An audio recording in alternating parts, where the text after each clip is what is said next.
आज मैं आपको ऐसी कथा बताने वाली हूँ जो सत्य घटना के ऊपर आधारित है। कैसे एक भोला भाला शिष्य अपने गुरु जी को भगवान के दर्शन करवाता है। आइए जानते हैं इस कहानी। एक महाराज जी वृंदावन में थे जो हर शाम को प्रवचन किया करते थे। तो एक दिन प्रवचन करते हुए एक दिन ठाकुर जी का रूप का वर्णन कर रहे थे कि ठाकुर जी भांडीर वन में गैया चराने जाते हैं। पीताम्बरी पहन के जाते हैं, मोर मुकुट पहन कर जाते हैं, कानों में कुंडल आदि आदि ऐसे वर्णन कर रहे थे। सारे शिष्य बैठकर उन्हें सुन रहे थे। उन शिष्यों में से जो सबसे पीछे जो बैठा था वह गौशाला में गायों की सेवा करता था। वह ग्वाला इतना सीधा साधा और भोला भाला था कि सब लोग उसे भोंदू ही कहते थे, भोंदू ही बुलाते थे। कोई उसे असली नाम से नहीं पहचानता था क्योंकि वह बहुत ही सीधा साधा था। तो गुरुजी प्रवचन करते थे, लेकिन भोंदू जो था ना, उसे ऐसा लगता था ना कि गुरुजी 2-3 हजार साल पुरानी कथा सुना रहे हैं। शायद रोज ऐसी लीलाएं होती है वृंदावन में और गुरुजी हमें वही सुना रहे हैं। गुरुजी ने बताया कि ठाकुर जी तो भांडीर वन में गैया चराने जाते हैं। जैसे ही भोंदू ने जैसे ही बात सुनी और सुन ऐसा लगा कि उसे भांडीर वन में मैं भी जाता हूँ गैया चराने। मुझे तो कभी ठाकुर जी नहीं दिखे, शायद मैंने कभी उन पे ध्यान नहीं दिया होगा। अब गुरुजी ने बता दिया, अब कल से भांडीर वन जाऊंगा तो उन्हें खोजूंगा। ठाकुर जी भी आते हैं वहाँ पर, गुरुजी ने बता रहे थे। उसको गुरुजी की बातों पर इतना विश्वास था, उसको लगा कि आज भी ठाकुर जी आते हैं भांडीर वन में गैया चराने। अगले दिन वो जल्दी से उठा और गैया चराने के लिए भांडीर वन में चला गया सभी गायों को लेकर। और वह हर गाय को छोड़कर गाय तो अपनी अपनी जगह पर चरने चले गई, पर वह हर जगह ढूंढने लगा। उसे लगा होगा ठाकुर जी यहाँ पर आए होंगे, तो वह हर जगह पेड़ों के पीछे, हर जगह संगंज कुंज में ढूंढने लगा, जंगलों में सभी जगहों पर पागलों की तरह ढूंढने लगा।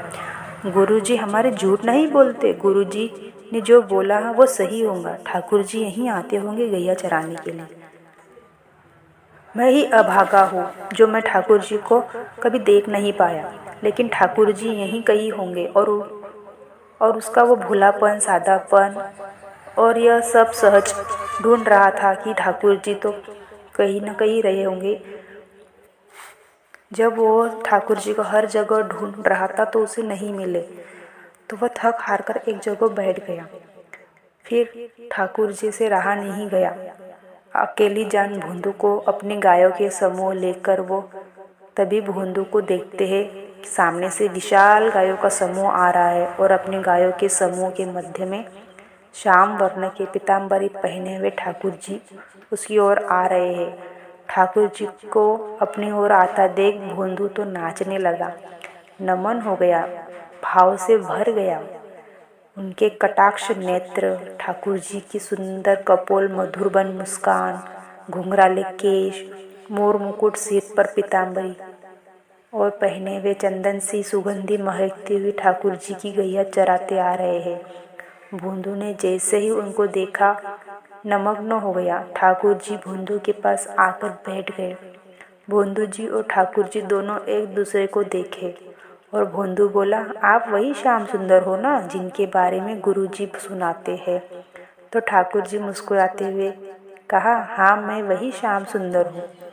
बोले, अच्छा, हमारे गुरुजी आपके रूप का वर्णन करते हैं तो कैसा लगता है कि आप सुंदर होंगे, लेकिन आज आपको ऐसा देखकर लग रहा है कि हमारे गुरुजी बताते हैं उससे लाख गुना सुंदर हो आप।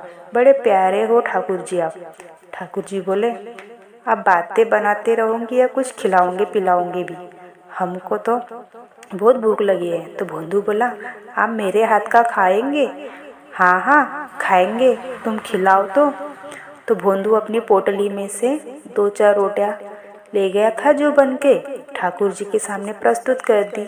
ठाकुर जी ने प्रेम से पाया। अब सारी रोटी भोंदू की रोटियां खा गए ठाकुर जी। और भोंदू कहा, रोटियां खिलाओ। किसने कहा? ठाकुर जी ने। तो भोंदू बोला, मैं तो 2-4 रोटी लाया था, इससे ज़्यादा मैं नहीं खाता हूँ। तो ठाकुर जी बोले, कल से और रोटी लाना, हमको भूख लगती है। और ठाकुर जी अपनी गैया लेकर चले गए और भोंदू अपनी गैया लेकर चला गया। भोंदू बोला, ठाकुर जी ऐसे ही आते हैं, सबसे मिलते हैं। ये तो मेरा ही दुर्भाग्य था जो इतने साल बाद मुझे मिले। भोंदू ने आकर किसी को कुछ नहीं बताया, अपने गुरुजी से कोई चर्चा नहीं की। दूसरे दिन भोंदू जैसे ही जाने लगा, ज़्यादा रोटियां ले गया, ज़्यादा सब्जी ले गया रसोई घर से। महाराज जी ने गुरुजी को जाकर बताया, गुरुजी, भोंदू आज इतना सारा भोजन लेके जा रहा है। गुरुजी आए, बोले, भोंदू तुम इतना तो नहीं खाते, तो इतना भोजन किसके लिए लेकर जा रहे हो? भोंदू ने सहज भाव से कहा, गुरुजी, मैंने आपको बताया नहीं, लेकिन मैं जहाँ गैया चराने जाता हूँ ना, भांडीर वन में, वहाँ ठाकुर जी भी आते हैं अपनी गैया के साथ। कल आए थे, मेरे से रोटी मांग रहे थे, तो मैंने 2 रोटी खिला दी, तो ठाकुर जी को कम लगी, इसलिए मैं ज़्यादा लेकर जा रहा हूँ। तो गुरुजी बोले, कौन आता है भांडीर वन में? भोंदू ने कहा, ठाकुर जी। गुरुजी ने कहा, कौन से ठाकुर जी? वही ठाकुर जी जिसकी कथा आप सुनाते हैं। गुरुजी बोले, सच में ठाकुर जी आते हैं? भोंदू बोला, हाँ। अच्छा बता तो सही, कैसे दिखते हैं? गुरुजी ने कहा, वैसे ही कोई बालक मुकुट पहनकर कुछ पहनकर आया होगा, तुझे पागल बना रहा होगा। भोंदू बोलता, नहीं गुरुजी, मैं बताता हूँ ना, बिल्कुल कमल के समान उनके नेत्र है। जब मुस्कुराते हैं तो ऐसा लगता है कि मोतियों जैसे उनके दांत है। कानों में ऐसे कुंडल पहनते हैं। और गुरुजी, सबसे बड़ी बात यह है कि जब वो चलते हैं ना, तो बाकी की अदा से चलते हैं, और जब उनके पैरों पृथ्वी पर पड़ते हैं ना, उसके बाद जैसे ही दूसरे पैर हटते ही पृथ्वी पर एक अद्भुत सी सुगंध उठने लगती है और अद्भुत सा दृश्य प्रकट होता है। पृथ्वी पर पीली पीताम्बरी पहने कमर चंदन पर सुगंधी आती है और गुरुजी बहुत ही सुंदर लगते हैं ठाकुर जी। गुरुजी के मन में विचार आया कि और मुझसे कहता तो भानता नहीं, लेकिन भोंदू इतना सीधा साधा है, ये झूठ नहीं बोलता। भोंदू के मुख से ठाकुर जी के बारे में सुनकर उनके नेत्र सजल हो गए और वह कहने लगे, भोंदू, आज ठाकुर जी आएंगे मिलने के लिए?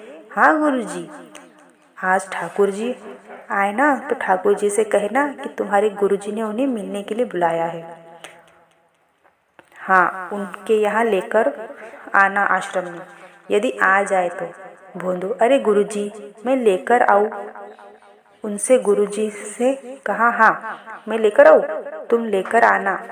अब यहाँ भोंदू को ऐसा लग रहा था कि गुरुकुल में इतने चेले पढ़ते हैं, गुरुजी ने मेरे से ही ज़्यादा विद्वान चेले रखे, पर गुरुजी ने किसी को भी यह कह नहीं सकते कि ठाकुर जी को लेकर आओ, लेकिन मुझसे क्यों कहा? उसको अभी ये विश्वास नहीं हो रहा था कि ठाकुर जी केवल उसी से मिलते हैं। उसको लगा सबसे मिलते होंगे, लेकिन गुरुजी ने मुझे योग्य जानकर मुझसे कहा होगा ठाकुर जी को लेकर आना। भोंदू नाचता गाता वह पहुंच गया भांडीर वन में। जैसे ठाकुर जी आए और बोले, भोंदू जल्दी से रोटी खिलाओ भैया। अब भोंदू जल्दी तैयारी करने लगा। तैयारी कर उसने पत्तल में रोटी रखी, गुड़ रखा, अचार रखा, दही रखने लगा और रखते रखते ठाकुर जी से कहने लगा कि आज मैं आपसे एक प्रार्थना करूं। ठाकुर जी कहते, हाँ बोलो। कि हमारे गुरुजी आपसे मिलना चाहते हैं, आज आप हमारे गुरुकुल चलोगे। ठाकुर जी ने कहा, देख हम तेरे सखा है, तेरे मित्र है, तेरे गुरु से हमें कोई मतलब नहीं। तुझसे मिलेंगे, तेरे संग बैठेंगे, तेरे संग खाएंगे, तेरे संग रहेंगे। हम किसी से नहीं मिलेंगे, हम किसी के पास नहीं जाएंगे। तभी भोंदू ने उनके चरण पकड़ लिए। कहा, ठाकुर जी वो मेरे गुरुजी है, तो आपको जानता नहीं था, तो मैं इतने वर्षों से यहाँ गैया चराने आ रहा हूँ, लेकिन मैंने आपको देखा ही नहीं। गुरुजी ने बताया कि भांडीर वन में आप आते हैं गैया चराने के लिए, तभी मैंने आपको देखा। जिन गुरुजी ने आपसे मिलवाया, जिन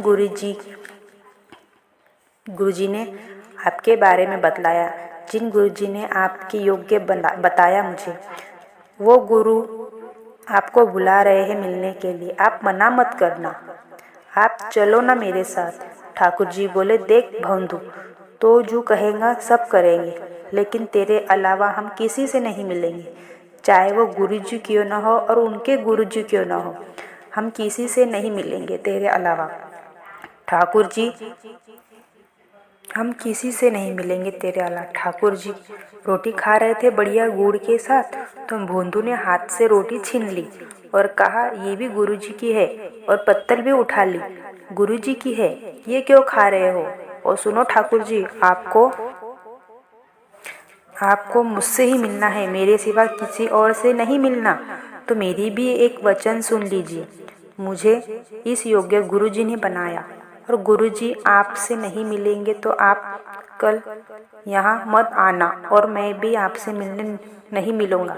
ठाकुर जी ने कहा, तू जानता नहीं है, बड़े बड़े लोग त्रिलोकीनाथ के दर्शन के लिए हिमालय पर जाकर तपस्या करते हैं, तब मेरा दर्शन मिलता है, और हम तेरे सामने इतने सहजता से बैठे हैं, और तू कहता है कि तू कल हमसे मिलेगा नहीं। भोंदू ने कहा, मैंने तपस्या नहीं की, हमने गुरु की सेवा की, तो इसका मतलब ये सिद्ध हो गया कि लोग 1000 वर्ष तपस्या करके आपका दर्शन करते हैं, लेकिन मेरे गुरु जी के चरणों में 1000 वर्षों के समान तपस्या का फल है। मैं उन्हें प्रणाम करता हूँ, उससे मुझे आपसे दर्शन हो जाते हैं। ऐसे गुरु को क्यों नहीं मिलोगे आप? ठाकुर जी बोले, गुरु जी से नहीं मिलेंगे। तो भोंदू बोला, तो फिर यही है, आज से आप और मेरी कट्टी, कल से मत आना, मेरे गुरुजी नहीं तो मेरे भी नहीं। और भोंदू ने अपने सारा सामान उठाया और अपनी सारी गायों को इकट्ठा किया और जाने लगा वहाँ से, भगवान को छोड़ के जाने लगा। तब भगवान ने बोले, अरे भाई भोंदू, रुक जा, इतना भी क्यों गुस्सा हो रहा है, अभी रुक जा। वो बोलता, भोंदू नहीं रुकूंगा जब तक आप मुझे वचन नहीं दोगे कि आप मेरे गुरुजी से मिलोगे। अगर आप ये वचन देंगे तो मैं रुकूंगा। भोंदू जाने लगा, थोड़ी दूर गया और थोड़ी दूर जाने लगा और थोड़ी दूर चले गया। जैसे ठाकुर जी को लगा, अब मानो हमारे श्याम सुंदर को ऐसे लग रहा था कि उनके त्रिलोकीनाथ के त्रिलोक की संपदा छूट रही हो। भगवान दौड़े दौड़े भोंदू के पीछे पीछे भागे, ऐसे भागे कि उसके भोंदू की कमर पर जाकर चढ़ गए ऊपर और बोले, तू जहाँ जाएगा हम सब जगह तेरे साथ जाएंगे, लेकिन तू छोड़कर मत जा मेरे भोंदू, ले चल मुझे अपने गुरुजी के पास। और आश्रम में बैठे गुरुजी राह ताक रहे थे कि भोंदू आ रहा होगा गायों को लेकर। तभी क्या देखते हैं कि असंख्य गायों का झुंड आ रहा है, और असंख्य गायों के झुंड के बीच में भोंदू अपनी कमर पर ठाकुर जी को उठाकर ला रहा है। और यह दृश्य देखते ही गुरुजी थे वह मूर्छित हो गए, और जब होश आया तो उनके सामने नंद नंदन को देखा, और उठते ही जैसे उसने ठाकुर जी को देखा, ठाकुर जी को प्रथम प्रणाम नहीं किया, पर पहले भोंदू को प्रणाम किया। बोले, भक्ति को प्रणाम करता हूँ भोंदू, तेरी इस सरलता को, इतनी सहजता को, इतनी कोमलता को, कि तेरी कोई नाम नहीं लेता, तेरा कोई तेरे नाम से नहीं बुलाता, सब तुझे भोंदू बुलाते हैं। तेरे इस सीधे साधे भोलेपन को, आज तेरे इस वशीभूत होकर इस त्रिलोकीनाथ मेरे आश्रम खुद चलकर आए हैं, तुझे शत शतन प्रणाम। बोलो राधे राधे, जय श्री कृष्ण। कथा आपको कैसी लगी जरूर बताना।